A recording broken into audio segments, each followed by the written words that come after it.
Hello, this is Patrick in the pursuit of the success of young people, and we bring you The Bridge from the Root Foundation. I am happy to have a friend of mine I would like to introduce to you that has a very nice story of his life and life here in America that I think would inspire a lot of young people. Hello. Hey, Patrick. Thanks for having me. Yeah, thank you. Please, can you introduce yourself? Yeah, so I'm Warren Edgar, and I live here in Portland, Maine. I was born and raised here, and I work in video production. We're actually in a studio that I helped design for Liani Media, and I do video production. I'm a TV director. I work in TV broadcasting, live production, as well as I do marketing and public relations. Wow. Yeah, it's quite a bit. How did you get into all of those? It's a long story, and it's like I'm still navigating through that world. So it's like I'm not like at a comfortable place yet. I'm still going. I would say that I began in this industry because of my dad. So my dad had a radio show on a local radio station here in town, and it was kind of funny because it's like I kind of grew up on camera. So I was like an infant because he was a stay-at-home dad. My mom was working. So he would be tasked with looking after me. So he'd bring me into the radio station, and I'd be like in like a crib, basically. Not like a crib, but like a car carrying case or something. And that show was televised. It was being filmed by a public television station here in Portland. And so the name of his show was called Home Dad. And basically his whole show was like, here's the issues that are affecting, fathers today, issues that are affecting families today. His show was very much a variety show of all sorts of different things, and he himself is a comedian in many ways. And so I kind of grew up on camera in a radio setting, and then later on I got a chance to have my own kind of radio show for a little bit of time. I ended up taking that radio show when I was 14, 15, and I went to one of the public television stations here in Portland, and I started a public TV show called A Waste of Time. And it, That interesting topic. well, I don't even remember where the name came from. Yeah. Because if you watch it, it's like, it's interesting. Yeah. I wouldn't, it's not my best work of all time. To my perspective, seeing the waste of time, I thought maybe you were inspired by how people are wasting their time of their life. You know what? And maybe there's some, metaphorical meaning behind it. There's some greater meaning. Yeah. I don't know. It was a bunch of, young kids basically, screwing around on TV. And it was like a series of like comedy sketches that we formatted into a 30-minute TV show. And, it sounds silly and kind of weird, but it went for 4 seasons. We were syndicated at one point. So we were in 8 states, in 10 different TV markets, which, was huge. When you're like 17, 16, and you have a syndicated, like a nationally syndicated TV show, now, we weren't on like PBS or anything. But it was like, cool, my show is in New Hampshire and Massachusetts and in New Jersey. It's like, that's a really kind of weird feeling for a young kid, and that kind of showed me that world of television broadcasting, and I was like, I could make a career out of this, because I love the art of filming, I love the art of making media, and so to be able to do that as a job was really enticing for me. That was like a goal of mine, and so when I got to see what that world looked like, I was like, hell yeah, I'm gonna do that now. Wow. Yeah. So, I actually have a very important question that many of the young people of maybe your age or, younger than you, growing in a family, which I would like really you to talk about, how did your family take that type of life, going to school and going into media and starting to develop a career as you're very young? And that's a really good question because I never went to college. And that was definitely a choice of mine. And because at the time, right out of high school, I was working for a public television station, the very public television station that I had done my show with, and I was doing marketing for them. And at the time, I thought to myself, you know, I'm in a whole different league than every other high schooler that I know. You know, what other high schooler is like, does like social media marketing and development for a TV station? You know, that's a pretty huge thing. I chose not to go to college, and then I later left that job under strenuous circumstances, and that really hurt me, leaving that job. And when I left that job, I was kind of aimless. And I was like, well, what am I going to do with my life? You know, because it's like you didn't go to college, you know, you've got some weird knowledge of video and media. My parents definitely very supportive, but it was one of those things where it was like, you know, I got to pave my own path now. Like, this is kind of up to me, you know, because my brother going to law school, and then the other kid decides, I'm going to do freelance video work. Yeah. You know, it's like, those are way two different things right there. Yeah. All of a sudden, I found this kind of world where I was like, okay, I belong here. And all of a sudden, I'm going, oh, wait a second, I can do all sorts of crap. I can do video ads. I can work on TV shows. I can do audio on movies and Netflix shows. You know? And a lot of those fears of, am I going to make it? You know, have I chosen the right path in life? A lot of those, eventually, I could kind of put those on the back burner. I haven't gotten rid of them completely. They're still there, but it's like, okay, you know, I'm doing enough stuff where I'm in a good position mentally. I'm in a good position career-wise. I don't know if I answered your question, though. Yes, you did answer it, but okay. Did not your parents fear that once you do not take education, you wouldn't really pursue your passions in a better way? I think their whole thing was, and I can't really speak to how they thought because they never articulated really much with me, but my mother being a first generation, her parents, her mother was Puerto Rican and her father was Cuban, and they were both immigrants. They came over here, and so she was born here in the United States, and you know, she went to college. And I think the kind of assumption is, well, now you know, you've kind of established a foothold in this country. Yeah. You've established yourself. You've established a family. Now it's up to your children to kind of keep that legacy going.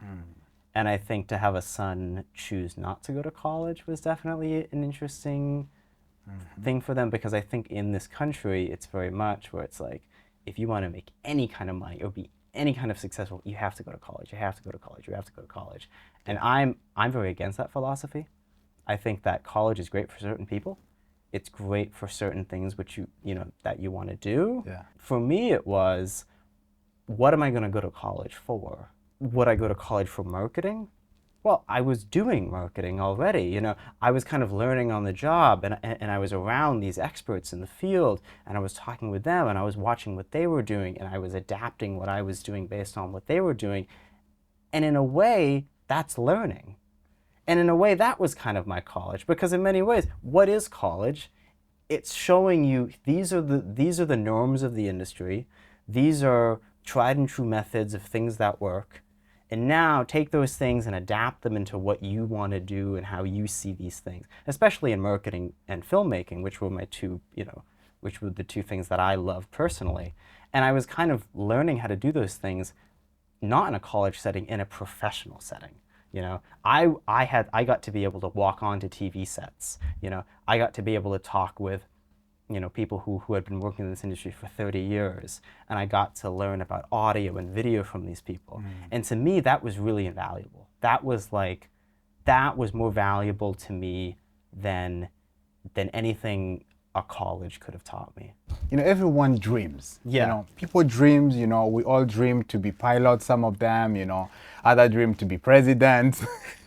Yeah, I dream big, you know? Did you dream to be what you're doing right now?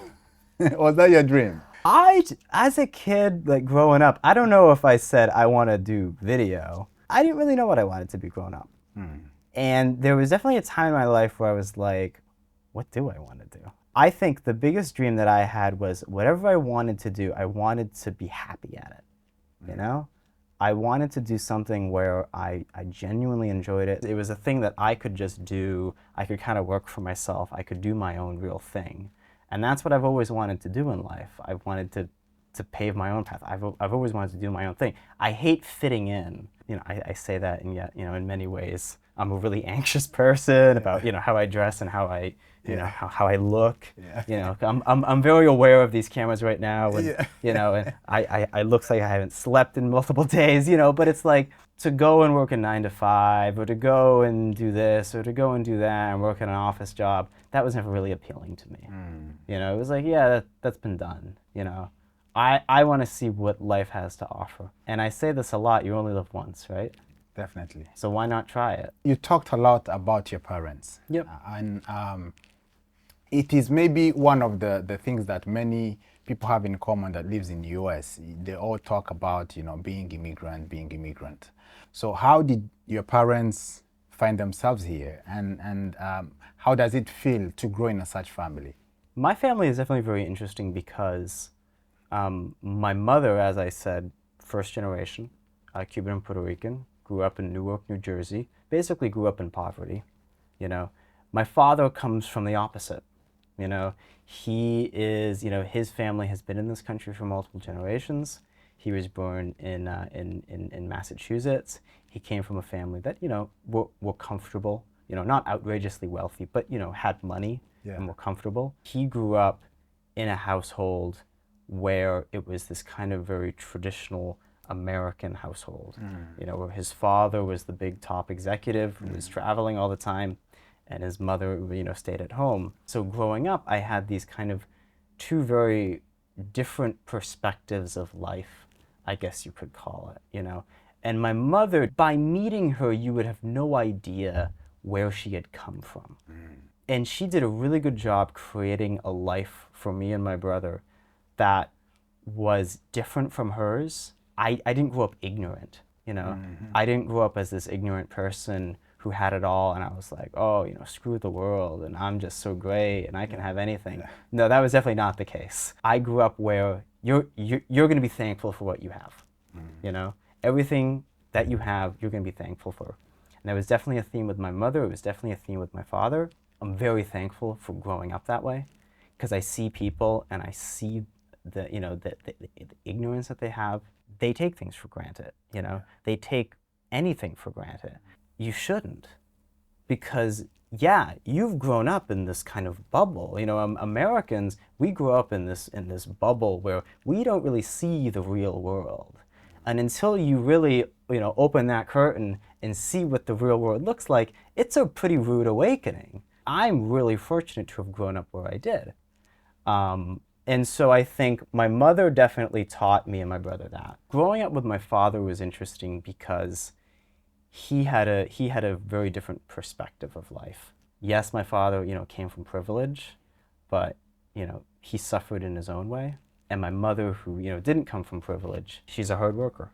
She fought to where she is. And I have huge respect for that. I have huge respect for both my parents and the massive things that they've overcome to be where they are.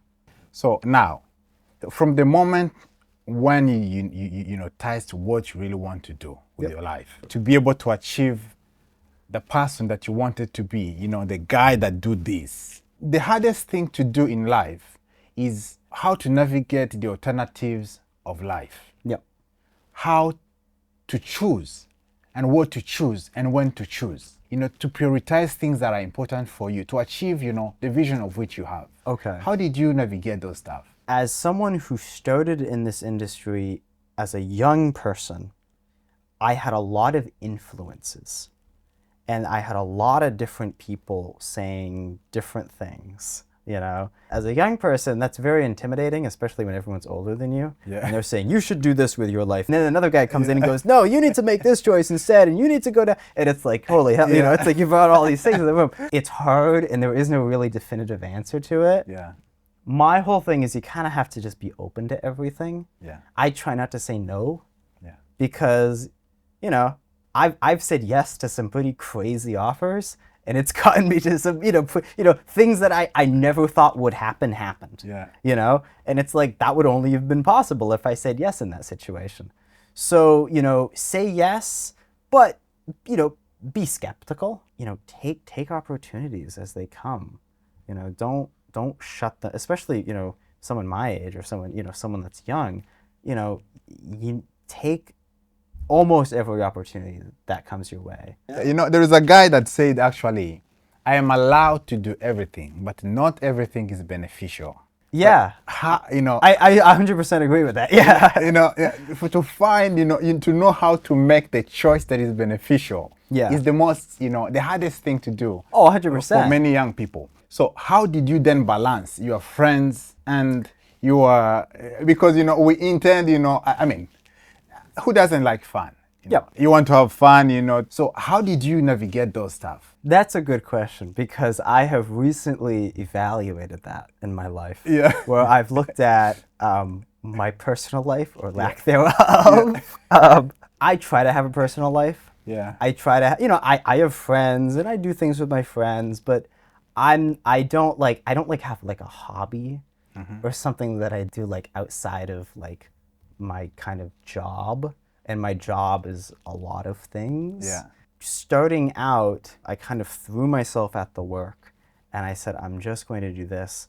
And I kind of shut out the rest of the world. I cut off a bunch of people and I was doing my thing. I was working at the time with that public television station, doing social media development for them. All these opportunities were being thrown at me, and I said, I'm just going to focus on this. And that was a bad idea. I became depressed. I became cynical. I wasn't sleeping, I wasn't taking care of myself. To not have that balance really hurt me in many ways, not physically, but mentally it hurt me. And then leaving that job and leaving that environment, leaving that world, really showed me, whoa, dude, you've thrown yourself at this work a little too much, to the point where stepping away from that, all of a sudden, it's like there's this massive void that now needs to be filled. Traditionally, that void has only been filled by your work and your work only. And I think being able to walk away, to step away from what you do, not only is it beneficial to your mental health, it's just beneficial to you as a person. To shut everybody out and go, I'm just going to work 24/7 and that's all I'm going to do, that itself is a pretty, I would say it's a pretty cynical way to look at the world.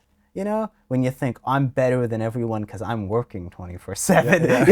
It's like, but people believe that though. And people look at the world like that. Well, the money too, motivated by the money. Exactly. And I was once one of those people. Yeah. You need that separation. You need that work-life balance.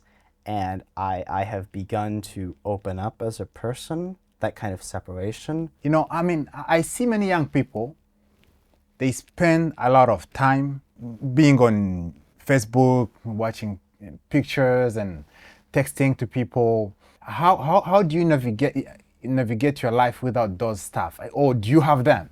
Do you use them? How do you use them? It's kind of funny because it's like, as someone who works in media, I consume a lot of media. I love watching TV shows and I love watching videos. Social media has always been a really interesting thing for me, because growing up, it was kind of just starting to get off the ground. And then when I became a teenager, it was like blowing up everywhere. What terrified me about social media was how public everything was. It's like, and I'm sure to other people that's, I want to be a celebrity and yada, yada, yada. But it's like, I don't want to put my life out there for people to see. I saw social media more as a tool. And it was a tool to advertise myself and to advertise the work that I was doing. I try to stay away from social media as much as I can, which is kind of funny because I've built a career around social media, around marketing with social media, around creating content for social media. With me, it's I have to have a relationship with it, but my relationship goes as far as professional, and I try not to have another, that personal relationship with it. Definitely. I mean, at some point, we all need to really be able to stand in a point where we should be able to manage, everything in our environment. So coming back to one of the other questions that I think one of the environment people live in and help them to really become who they are. I think really growing effectively, you need to see if you're growing on a career aspect, you're growing well on a career aspect. Yeah. And you're growing well on a spiritual aspect.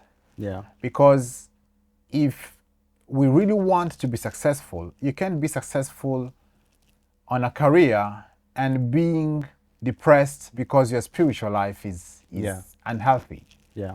Or also being able to be, bodily fit, which is the next question that I'm going to ask you. To be fit, if you have big visions, I don't think it's healthy for you to start smoking. Yeah. And to start abusing alcohol. So how do you navigate such culture? A lot of people of your age, they smoke, they drink alcohol, they go clubbing. I don't know if you go clubbing. I mean, which is, I don't say that it's not good or bad. No, yeah, I get what you're saying, yeah. But, they spend a lot of time in those stuff, which could potentially take your life in a good direction or in a bad direction. But potentially, it takes you in a bad direction. How do you live out of such environment or in such environment if you are in it? That's a really good question.